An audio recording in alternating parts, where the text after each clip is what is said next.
الحمدللہ رب العالمین والصلاة والسلام علی رسولہ الامین وعلی آلہ واصحابہ اجمعین الی یوم الدین۔ قال اللہ تعالیٰ فی القرآن المجید والفرقان الحمید فاعوذ باللہ من الشیطان الرجیم بسم اللہ الرحمن الرحیم۔ اللہ ولی الذین آمنوا یخرجہم من الظلمات الی النور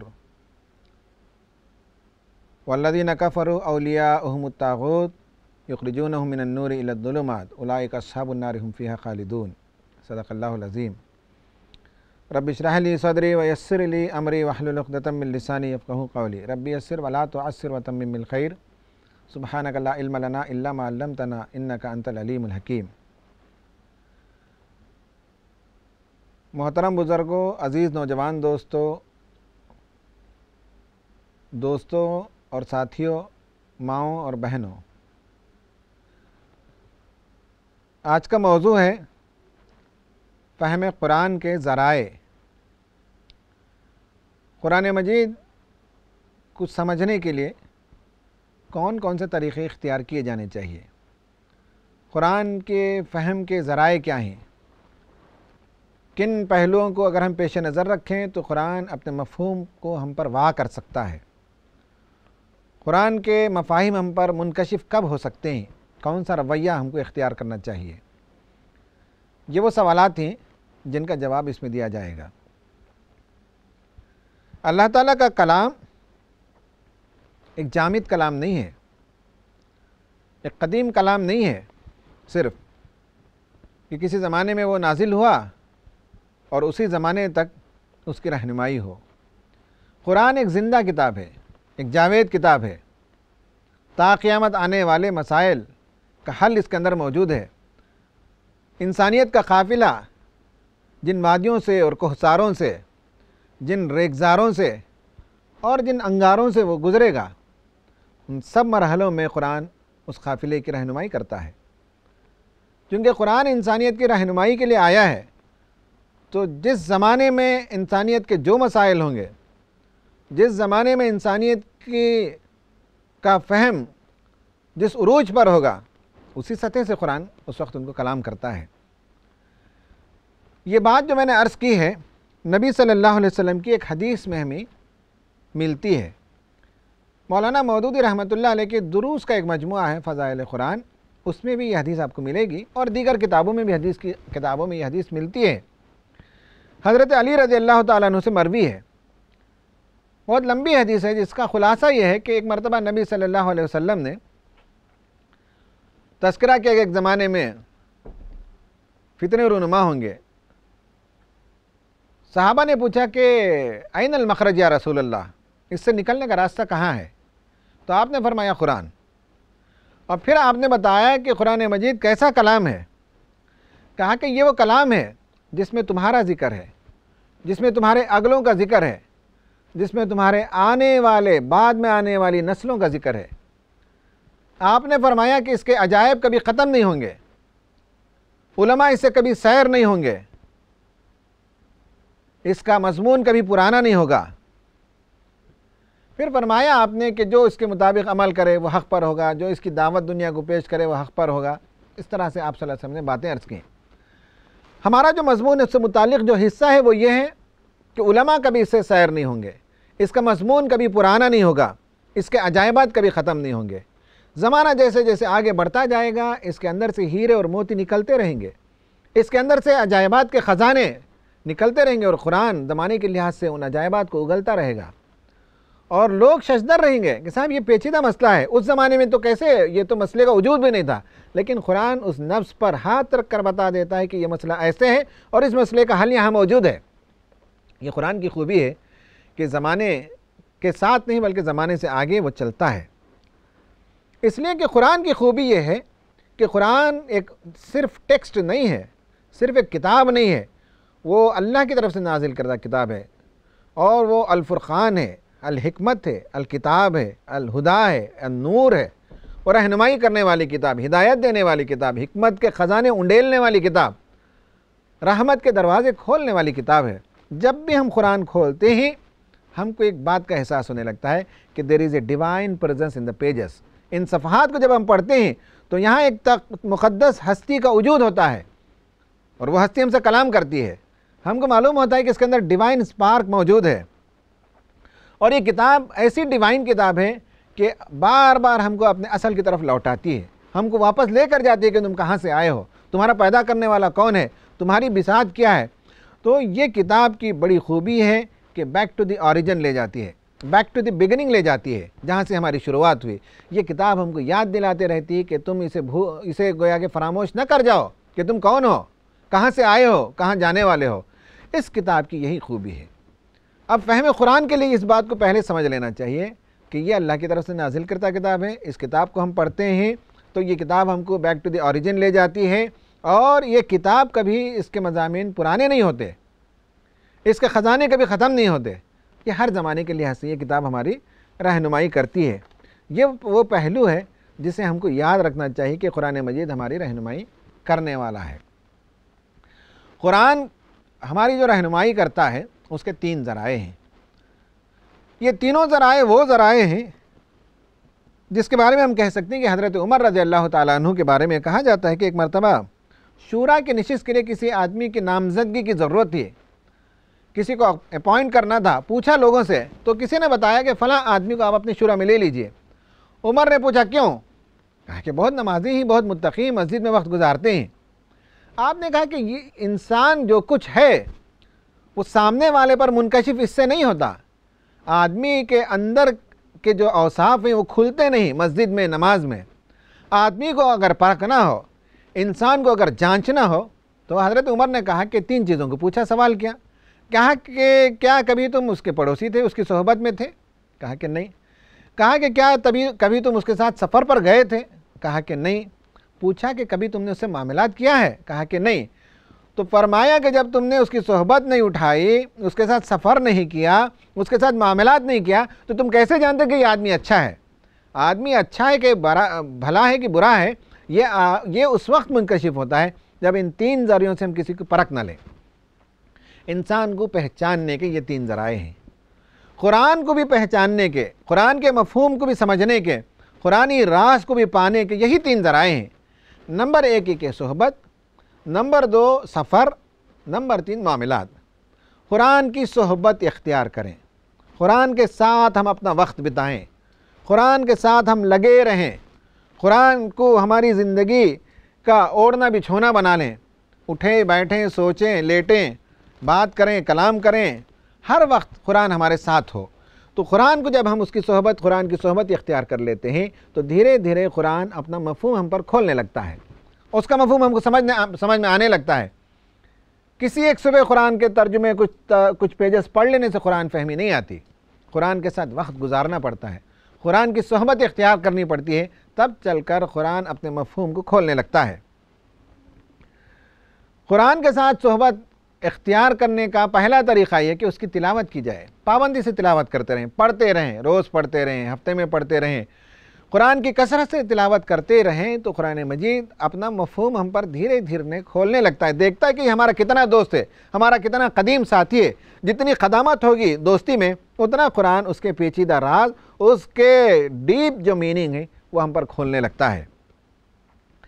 رمضان میں کم سے کم یہ قرآن ختم کرو, یہ ترغیب دی اللہ کے رسول نے, جیسے آپ نے خود کر کے بتایا. یا یہ کہا کہ جمعے کی رات کو یہ پڑھ لو, جمعے کے دن صبح میں یہ پڑھ لو, ہر شام میں سورہ قاف پڑھو, سورہ ملک پڑھو, سورہ یاسین پڑھو, وہ قرآن کا دل ہے. یہ جو باتیں ہیں نبی صلی اللہ علیہ وسلم کی, یہ اس لیے ہے کہ جو اعلیٰ ترین معیار کا آدمی ہے وہ تو 3 دن میں ایک بار قرآن ختم کرے گا. صحابہ میں سے بعض لوگوں نے کہا کہ ہم روزانہ قرآن ختم کرنا چاہتے ہیں. آپ نے کہا کہ نہیں, 2 میں نہیں, کہا کم سے کم 3 دن میں قرآن ختم کرو, باقی لوگ جو ہے سال میں ایک بار کریں. تو منیمم 3 دن اور میکسیمم 1 سال, ان دونوں کے درمیان رینج ہے کہ جو قرآن سے قریب ترین لوگ ہیں وہ کم سے کم 3 دن میں ختم کریں. جو قرآن سے زیادہ دوری اختیار کرتے ہوئے بھی قرآن کے ساتھ چمٹے رہنا چاہیے, ان کی مدت ہے کہ سال میں کم سے کم قرآن کا ایک دور مکمل ہونا چاہیے. اس کے بیچ میں بندہ مومن اپنے تقوی اور اپنے بساط بھر جو ہے اس سے تعلق قائم کرنا چاہیے. جب آدمی قرآن سے قریب ہو جاتا ہے تو قرآن غم دیتا ہے, قرآن حزن دیتا ہے, قرآن دل کے اندر ایک نرمی پیدا کرتا ہے. پھر اس کے بعد زندگی کے بہت سی رازیں آدمی کو سمجھ میں آنے لگتی ہیں۔ قرآن کی صحبت اختیار کیے بغیر آدمی کو جو ہے یہ ساری چیزیں آتی نہیں۔ دیکھیں علامہ اقبال رحمۃ اللہ علیہ قرآن ایک بار پڑھ رہے تھے، ڈول ڈول کر پڑھ رہے تھے، تو اس وقت ان کے والد وہاں سے گزرے اور کہا کہ اقبال قرآن ایسے نہیں پڑھتے۔ پوچھا کہ ابا پھر کیسے پڑھتے ہیں؟ کہا کہ پھر بتائیں گے۔ پھر پوچھا تو پھر کچھ دنوں کے بعد جواب دیا کہ دیکھو بیٹے، قرآن ایسے پڑھو جیسے کہ قرآن کی ایک ایک آیت تم پر آج نازل ہو رہی ہے، تب چل کر قرآن کا مفہوم تم پر کھلے گا۔ آدمی قرآن سے اتنا قریب ہو اور پڑھتے پڑھتے اسے محسوس ہو کہ یہ آیت مجھ پر آج منکشف ہوئی۔ اس لیے علامہ اقبال کا وہ شعر بہت مشہور ہے، تیرے ضمیر پہ جب تک نہ ہو نزول کتاب، گرہ کشا ہے رازی نہ صاحب کشاف۔ امام رازی کی تفسیر پڑھنے سے بھی قرآن کا فہم پیدا نہیں ہوتا، اور امام زمخشری کی تفسیر کشاف کو پڑھنے سے بھی قرآن کا فہم پیدا نہیں ہوتا۔ جب تک کہ تمہارے ضمیر پر ایک ایک آیت نازل نہ ہو اس وقت تک قرآن اپنا مفہوم کھولتا نہیں۔ قرآن کی تلاوت اس کے ساتھ یوں کرنا گویا کہ آج یہ آیتیں ہم پر نازل ہو رہی ہیں۔ دوسرا طریقہ یہ قرآن کی صحبت کا کہ راتوں میں اٹھ کر پڑھیں، تہجد میں پڑھیں۔ اللہ کے رسول صلی اللہ علیہ وسلم کو اللہ تعالیٰ نے یہ تعلیم دی، یا ایھا المزمل، اے چادر میں لپٹے ہوئے، اے اس وقت غم و اندوہ کا شکار رسول مکرم، چونکہ آپ کو ایک تکلیف تھی کہ میری دعوت کی پذیرائی نہیں ہو رہی ہے، تو اس وقت آپ چادر میں لپٹے ہوئے غم کی تصویر بنے ہوئے تھے۔ اللہ نے دلاسا دیا، کہا کہ نہیں، آپ کو غم کرنے کی، آپ کو افسوس کرنے کی ضرورت نہیں ہے، اٹھیے، قم اللیل الا قلیلا، رات بھر کھڑے رہیے، اب انقص منہ قلیلا او زد علیہ، یا تو کچھ کم کریں یا کچھ زیادہ کریں، آدھی رات کھڑے ہو جائیں۔ ورتل القرآن ترتیلا، ترتیل کے ساتھ ٹہر ٹہر کر قرآن پڑھیے۔ قرآن کو سمجھنے کا یہ بہترین ذریعہ ہے تہجد میں آدمی رک رک کر پڑھے۔ آپ بھی قرآن پڑھنے کے لیے اٹھیے، حفظ ہو تو حفظ کے یاد سے پڑھیے، نہیں ہو تو قرآن نماز پڑھنے کے بعد قرآن کو کھول کر پڑھتے جائیے۔ قرآن کی صحبت اختیار کیجیے، تہجد کے وقت قرآن کے مفاہیم نازل ہونے لگتے ہیں۔ اسی لیے علامہ اقبال نے کہا کہ عطار ہو کہ رومی ہو، رازی ہو کہ غزالی ہو، کچھ ہاتھ نہیں آتا بے آہ سحرگاہی۔ آپ نے چار بڑے بڑے لوگوں کا ذکر کیا، عطار اور رومی یہ دو صوفیہ تھے، رازی اور غزالی یہ دو فلاسفر تھے۔ کہا کہ اسپرچول میدان میں ہو یا انٹلیکچول میدان میں کچھ بھی اگر پانا ہو قرآن کے ذریعے سے، تو جب تک آہ سحرگاہی، تہجد کے وقت اٹھ کر رونا پلانا، خدا کے حضور گڑ گڑانا اور خدا سے ہدایت طلب کرنے کا جذبہ جب تک نہ ہوگا، تب تک نہ فلسفی کے لائن میں تم آگے بڑھ سکتے ہو، نہ اسپرچول میدان میں تم آگے بڑھ سکتے ہو۔ کہا کہ یہ قرآن کی صحبت کا ایک طریقہ یہ ہے کہ آدمی تہجد کے وقت اٹھ کر کھڑا ہو جائے اور پڑھے۔ جب قرآن پڑھتا ہے تو اثرات پیدا ہونے لگتے ہیں، جسم پر اس کے اثرات ہوتے ہیں، تاثیر پیدا ہوتی ہے، آنکھوں سے آنسو رواں دواں ہو جاتے ہیں، جسم نرم پڑنے لگتا ہے، اور بعض دفعے جی چاہتا ہے کہ اس آیت کو بار بار دہرائیں، جسم پر کپ کپی طاری ہو جاتی ہے، رقت طاری ہو جاتی ہے۔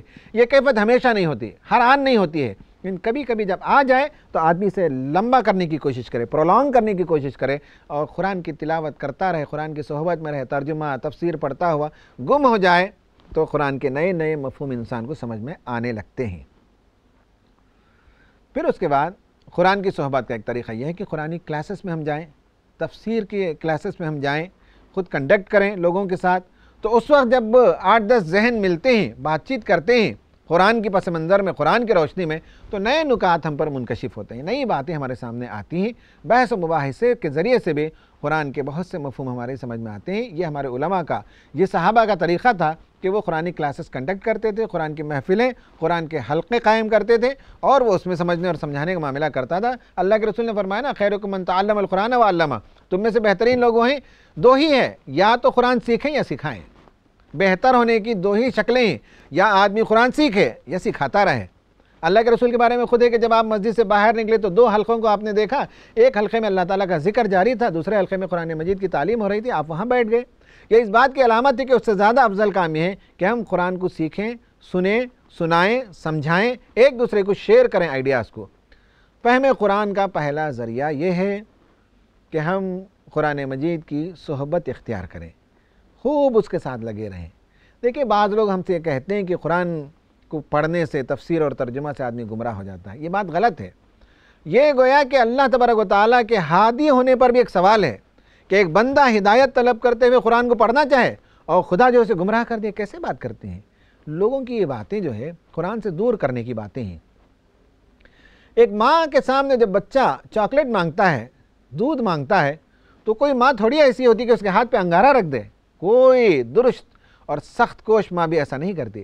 اللہ تبارک و تعالیٰ کے پاس آپ کیسی توقع رکھتے ہیں کہ قرآن سمجھنا چاہتے ہیں، قرآن فہمی کے کلاسز آپ کنڈکٹ کرتے ہیں، دروس قرآن کے حلقے قائم کرتے ہیں، ترجمہ اور تفسیر اٹھا کر آپ پڑھنے لگتے ہیں، راتوں میں کھڑے ہو کر آپ سمجھنا چاہتے ہیں کہ اللہ تعالیٰ ہم سے کیا کہہ رہا ہے، تلاوت کرتے ہیں، سماعت کرتے ہیں، نیٹ پر جاتے ہیں، مفسرین کے بیانات کو آپ سننا چاہتے ہیں، پھر لوگ کہیں کہ صاحب آدمی جو ہے گمراہ ہو جائے گا.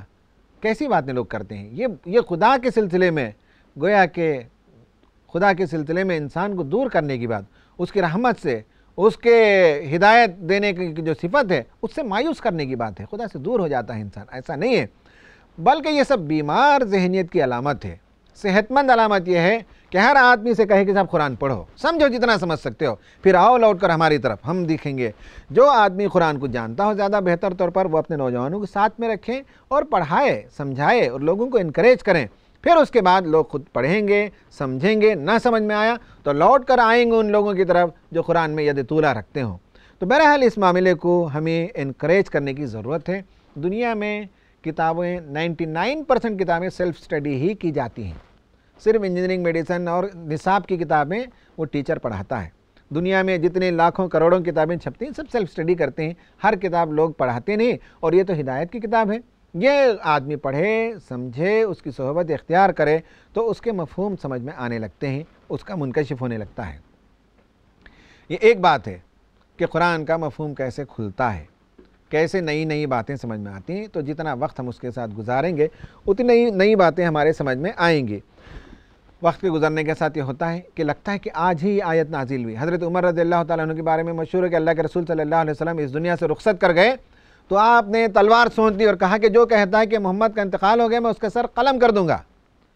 مدینے میں چلے جا رہے تھے، حضرت ابوبکر نے روکا اور کہا وما محمد الا رسول قد قالت من قبلہ الرسل افإن مات او قتل انقلبتم علی اعقابکم ومن ينقلب علی عقبیہ فلن یضر اللہ شیئا. کہا کہ دیکھو یاد رکھو کہ محمد رسول تھے، ویسے ہی جیسے ان سے پہلے بھی بہت سے رسول آ چکے ہیں. اب کیا اگر محمد کا انتقال ہو جائے یا قتل کر دیے جائیں تو کیا الٹے پاؤں تم دین سے پھر جاؤ گے؟ اور جو پھر جائے گا وہ اللہ کا کوئی نقصان نہیں کرے گا. جب یہ آیت پڑھی حضرت ابوبکر نے تو حضرت عمر کہتے ہیں کہ مجھے یوں لگا کہ آج ہی آیت نازل ہوئی. ہوش ٹھکانے لگے. کہا کہ محمد کی جو پوجا کرتا تھا اسے معلوم ہونا چاہیے محمد صلی اللہ علیہ وسلم کا انتقال ہو گیا. جو اللہ کی پوجا کرتا ہے اسے معلوم ہونا چاہیے کہ اللہ حی و قیوم میں زندہ ہے اور اللہ کی طرف آدمی کو لوٹنا چاہیے. قرآن جو ہے جب آدمی پڑھتا ہے، اس کی صحبت میں رہتا ہے تو اچانک اس کا ایک نیا مفہوم آپ کے ذہن میں آتا ہے، لیکن شرط ہے اس کی صحبت اختیار کریں، اس کے ساتھ ہم وقت بتائیں. دوسرا ہے قرآن کے ساتھ سفر کرنا. جیسے ہم کسی انسان کے ساتھ سفر کرتے ہیں تو انسان اپنی اوریجنل شکل میں باہر آتا ہے. بخیل ہے کہ سخی ہے، لوگوں کو کھلاتا پلاتا ہے کہ نہیں پلاتا ہے، وہ مناظر سے لطف اندوز ہوتا ہے کہ نہیں ہے، پڑوسیوں سے وہ بات کرتا ہے کہ نہیں ہے، کیا اس کا رویہ ہے. سفر میں آدمی پوری طرح سے کھل کر سامنے آتا ہے. اسی طرح قرآن کا سفر اختیار کریں، قرآن میں آدمی غوطہ زن ہو جائے اور زندگی میں اس کے ساتھ آدمی سفر کرے، ٹریول کرے تو آدمی کو لگتا ہے کہ صاحب قرآن نئے نئے مفہوم ہمارے سامنے پیش کر رہا ہے. مثلا قرآن کا سفر یہ ہے کہ آپ قرآن پڑھنے لگیں تو قرآن آپ کو لے جاتا ہے ابد میں، ازل میں لے جاتا ہے جہاں حضرت آدم کی تخلیق ہوئی. آپ دیکھ سکتے ہیں حضرت آدم کی تخلیق ہوئی، حضرت آدم پیدا ہوئے، فرشتوں کے جھرمٹ ہے، قطار در قطار کھڑے ہوئے ہیں، شیطان بھی، ابلیس بھی کھڑا ہوا ہے. اللہ تعالیٰ حکم دیتا ہے کہ آدم کو سجدہ کرو، سب سجدہ ریز ہو جاتے ہیں، ایک ہے جو اکڑا ہوا کھڑا ہے، پورے منظر کشی کرتا ہے. آپ اس سفر کرتے ہیں تو آپ کو لگتا ہے کہ صاحب قرآن مجید آپ کی رہنمائی کرتا ہے اور آپ ایک ایسی دنیا میں چلے گئے ہیں، تصور کی دنیا میں، تخیل کی دنیا میں، اور تصور اور تخیل کی دنیا میں وہاں پہنچ چکے ہیں جہاں انسان جسمانی طور پر پہنچ نہیں سکتا. آدم کی بھی تخلیق ہے. جنت میں حضرت آدم گھوم رہے ہیں، پھر رہے ہیں اور مزے لے رہے ہیں، وہاں شیطان ان کو نکالتا ہے. آپ جب قرآن مجید پڑھتے ہیں تو یہ سارے مناظر آپ کے سامنے آتے ہیں. پھر اسی طرح سے آپ دیکھتے ہیں کہ قارون ہے، نکلتا ہے قارون تو کیا لاؤ لشکر، کیا حشم، کیا جاہ و جلال، کہ گھوڑے اونٹ قطار در قطار ہیں، ان کے ساتھ خوش پوشاک بہترین لباس پہنے ہوئے، ان کے حوالی موالی ہیں، خزانوں کی کنجیاں لے کر غرور تکبر کے ساتھ نکل رہا ہے۔ مومنوں کی جماعت ہے، ان میں سے کمزور لوگ ہیں جو کہتے ہیں کاش ہم کو بھی ایسی دولت ملتی، لیکن کچھ پختہ ایمان والے ہیں جو کہتے ہیں کہ صاحب ان سب چیزوں پر ریجھنا نہیں چاہیے، اور یہ سب چیزیں عارضی ہیں، فانی ہیں، اور اللہ تعالیٰ کی جو نعمت ہے اس پر توقع رکھنی چاہیے۔ لگتا ہے کہ ہم مصر میں پہنچ چکے ہیں، قارون کے جلسے کو دیکھ رہے ہیں اور اس سے ہم سبق پا رہے ہیں، اور قارون دھنس رہا ہے۔ کہا حضرت موسیٰ نے تو وہ دھنستا چلا جا رہا ہے، ہم اپنی آنکھوں سے دیکھتے ہیں، ہم ٹریول کرتے ہیں قرآن کے ساتھ۔ قرآن ہم کو ایجپٹ لے جاتا ہے، قرآن ہم کو نینوا لے جاتا ہے، قرآن ہم کو مدین لے جاتا ہے۔ قرآن کا جب سفر کرتے ہیں تو آدمی جب غور سے پڑھنے لگتا ہے اور ادھر ادھر قرآن نے جو واقعات بیان کیے ان کو پیسز کو جوڑتا ہے تو ایک نئی تصویر اس کے سامنے ابھرتی ہے۔ قرآن کے ساتھ سفر اختیار کرنا، دیکھیں قرآن جنت اور دوزخ کے بھی مناظر پیش کرتا ہے۔ میں اس کے لیے ایک جدید اصطلاح سمجھنے کے لیے پیش کرتا ہوں۔ ہپنوٹزم ایک چیز ہے سائیکالوجی میں۔ ہپنوٹزم یہ ہوتا ہے کہ جو ایبسٹریکٹ چیزیں ہوتی ہیں اور جو کانسنٹریٹڈ چیزیں ہوتی ہیں ان کو پاور آف مائنڈ سے آدمی سمجھنے لگے، اس کو جو ہے ریلیز کیا جاتا ہے، اس کے ذہن کو اٹھایا جاتا ہے، اسے تصور کی دنیا میں لے جایا جاتا ہے اور دور تک لے جایا جاتا ہے، اس کا ذہن کھلنے لگتا ہے، اس کا سٹریس کم ہونے لگتا ہے، اس کا ٹینشن دور ہونے لگتا ہے، اس کے ذہن کی گرہیں کھلتی ہیں، وہ ایک تصور کی دنیا میں سفر کرتا ہے، بہت دور لے جایا جاتا ہے تاکہ اسے سکون ملے۔ یہ ریلیکسیشن تھراپی، ریلیکسیشن ٹیکنیک جسے کہتے ہیں کہ ریلیکس کرنے کے لیے اس طرح کی بہت سی چیزیں کیا جاتا ہے۔ آپ دیکھتے ہیں کہ قرآن مجید بھی قوت فکر اور قوت متخیلہ کو حرکت دیتا ہے اور لے جاتا ہے دوسری دنیا میں آنکھیں بند کر کے۔ آپ کو معلوم ہے کہ ریلیکسیشن تھراپی میں کیا کرتے ہیں؟ جب ایک آدمی اسٹریس کا پیشنٹ آتا ہے تو اسے کہتے ہیں کہ آنکھ بند کرو، پھر اسے آنکھ بند کرا دیا جاتا ہے، پھر اسے کہتے ہیں کہ دیکھو سامنے ایک سمندر ہے، سمندر پہ غور کرو، ٹھنڈی ہوائیں چلتی ہیں، پانی کی موجیں اٹھ رہی ہیں، دور سے کشتی آ رہی ہے، دیکھو اس کشتی میں پریاں موجود ہیں، ان پریوں کو دیکھو، وہ تمہیں بلا رہے ہیں، چلے آؤ چلے آؤ چلے آؤ۔ پھر آدمی کشتی میں پہنچ جاتا ہے، پریاں لے کر اسے اڑتی ہیں اور کہا جاتا ہے غور کرو، تم اوپر جا رہے ہو، ٹھنڈک لگ رہی ہے، ابر لگ رہا ہے، بادل تم چھو رہے ہو، دیکھ دیکھ کر سفر کرو، سامنے سے پلین آ رہا ہے، بچو حفاظت کرو، پھر آگے بڑھو، پھر سفر کراتے ہیں، آگے لے جاتے ہیں، دیکھو دور دیکھو، سامنے ایک تارا نظر آتا ہے، اس تارے میں دیکھو بچے بیٹھے ہوئے ہیں، معصوم بچے ہیں جو تمہیں بلاتے ہیں، جو تمہیں پیار کرتے ہیں، پکارتے ہیں، ادھر دیکھو چاند طلوع ہوا ہے، چاند میں دیکھو تمہارا عکس نظر آتا ہے۔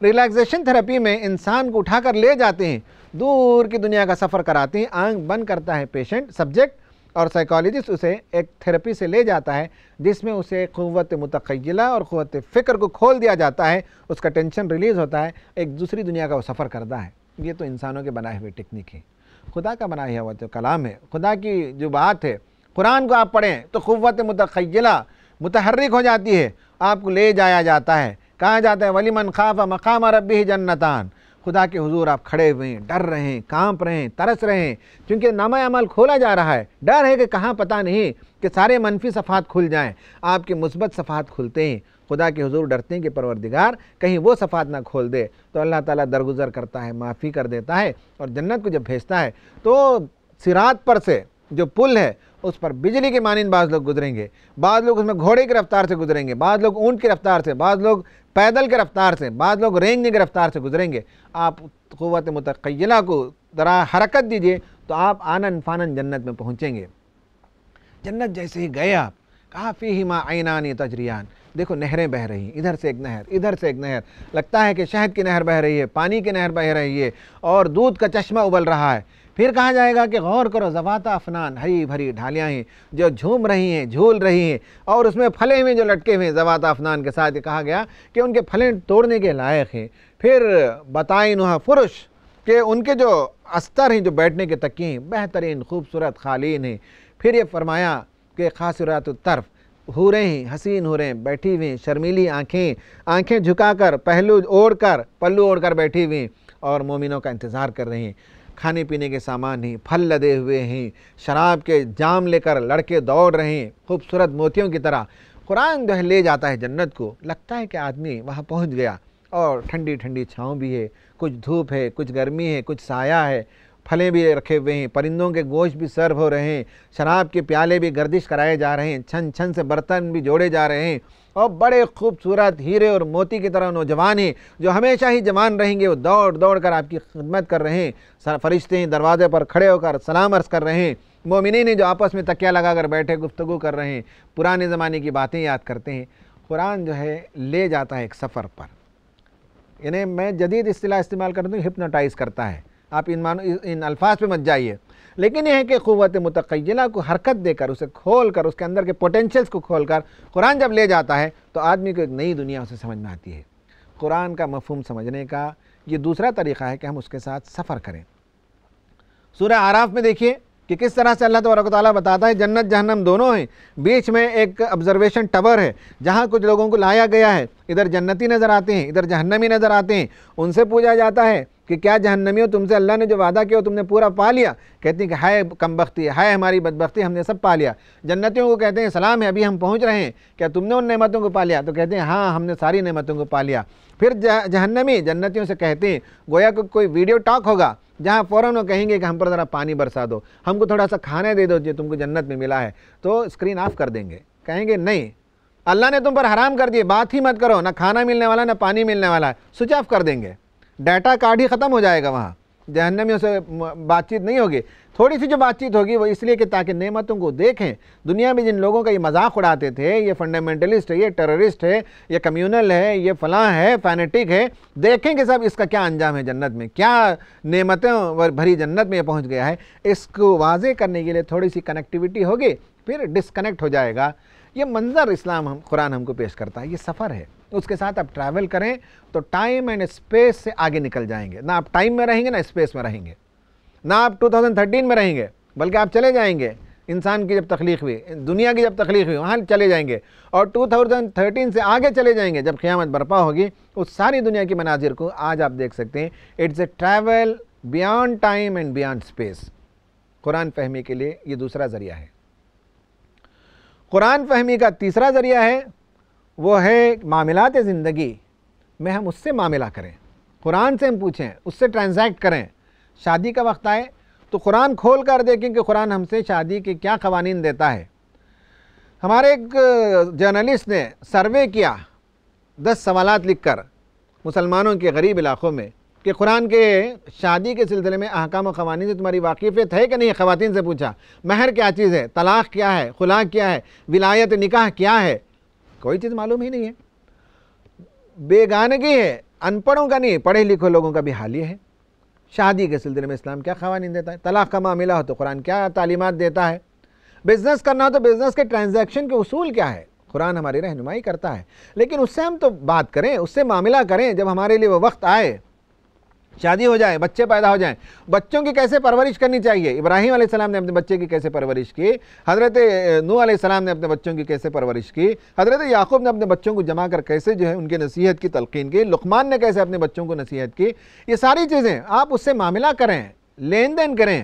بچے پیدا ہونے کے بعد قرآن کھول کر پڑھیں تو ایک اور بار نیا مفہوم سمجھ میں آئے گا۔ اب آپ 15-20 سال کے تو آپ کو سمجھ میں نہیں آئے گا، لیکن آپ جوان ہو جائیں، شادی ہو جائے، بچے ہو جائیں، آپ پڑھیے تو معلوم ہوگا کہ بچے کیسے ہوتے ہیں۔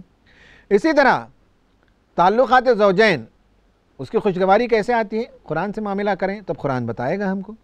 خواتین ہیں تو قرآن سے معاملہ کریں، دیکھیں کہ قرآن کیسی کیسی خاتون کو پسند کرتا ہے، معلوم ہو جائے گا کہ قرآن کس طرح کی خواتین کو پسند کرتا ہے۔ معیشت کا معاملہ ہو، زکوٰۃ کا معاملہ ہو، نماز کا معاملہ ہو، اوقاف کا معاملہ ہو، میراث کا معاملہ ہو، ہر معاملے میں آدمی قرآن کی طرف رجوع کرے، قرآن سے معاملہ کرے، قرآن سے پوچھے اور ٹرانزیکٹ کرے، تو اس کے نتیجے میں قرآن اپنا مفہوم کھولتا ہے، جو آج نہیں کھلتا کل کھلتا ہے۔ جو میں معیشت میں داخل ہونے سے پہلے پڑھتا تھا تو مجھے نہیں معلوم ہوگا، معیشت کی زندگی میں جانے کے بعد اگر میں معاش کی راہوں کو تلاش کروں تو قرآن میری رہنمائی کرے گا۔ شادی سے پہلے قرآن کے وہ مفہوم سمجھ میں نہیں آتے تھے جو قرآن شادی ہونے کے بعد قرآن پڑھنے سے وہ باتیں سمجھ میں آتی ہیں۔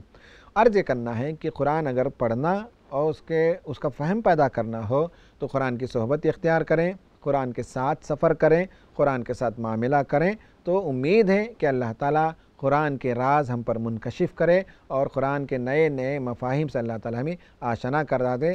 اللہ تعالیٰ سے دعا ہے کہ اللہ ہماری مدد فرمائے۔ آمین۔ وآخر دعوانا ان الحمد للہ رب العالمین۔